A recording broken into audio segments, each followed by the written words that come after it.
Hello, I'm the Analyst, and normally I'm here to talk about Hollywood's biggest box office flops. Today, however, I'm going to ask a question and give my thoughts on what the answer to said question would be. The question is August 2017, what the hell happened?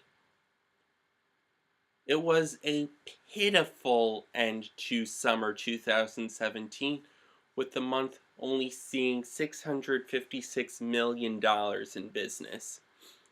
That makes it the lowest grossing August in 20 years. Means 1997 was the last time August was at such a level. And the site Box Office Mojo, which is where I get a lot of my information from, keeps records for every month since January 1982. 2017 had the least attended August listed, and by a hefty margin.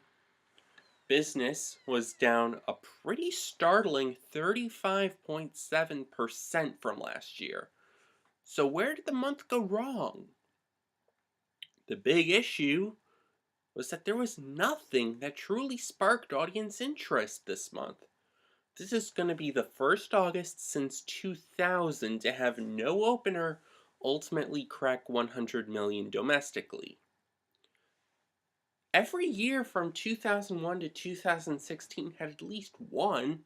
Heck, many of them had two, and two of them even saw three films hit 100 million stateside.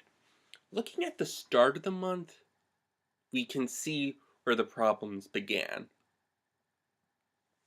The Dark Tower was clearly not going to be a major tentpole along the lines of Suicide Squad or Guardians of the Galaxy, or heck, even Elysium.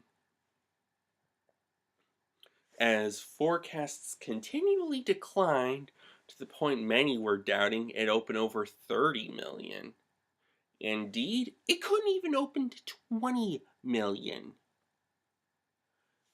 And studios should have seen that the first weekend of August wasn't going to have anything really substantial, and that maybe they should have moved one of their big releases to that first frame in August.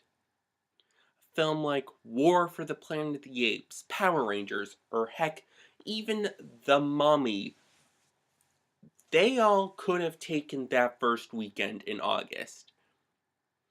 And not only would it have provided a gross boost to the month, but all three would have avoided the competition that they all suffered from. For Power Rangers had to go up against Beauty and the Beast, which was in its second weekend when it opened, as well as Boss Baby and Ghost in the Shell. Mummy had to contend with Wonder Woman and Cars 3, and this slot would have been particularly good for Apes, which could have avoided being sandwiched between Spider-Man Homecoming and Dunkirk, and would have given it several weeks to play out with no blockbuster competition, especially with its rave reviews, which is what Rise of the Planet of the Apes did. Ultimately, Annabelle Creation wound up being the highlight of the month with 81.7 million, and will surpass the final total of the original Annabelle sometime this weekend en route to a final total around 95 million domestically. The only other release that could charitably be called a hit is The Hitman's Bodyguard, with 44.7 million, and should end up with about 65 million domestically, which is pretty average for the buddy cop genre as a whole. This isn't anything to be blown away by, but it's also nothing worth being concerned over. Of course, Kidnap at 27.7 million and Wind River at 12.4 million both wound up okay for what they were. Nothing amazing, but could have done a lot worse. In fact, when you look at the month's top 10, 6 of them were holdovers. Films like Dunkirk, The Emoji Movie, and Spider-Man Homecoming, showing just how bad the releases this month did. Among the many losers included The Dark Tower, The Nut Job 2, Logan Lucky, Detroit, The Glass Castle, Leap, and Birth of the Dragon. Some of these really disappointed. Okay, next week I'll talk about the summer as a whole and why business wound up at such a lull. I'm the Analyst, and thanks for watching. Be sure to subscribe, press that like button, and follow me on Twitter at Tyler the Analyst.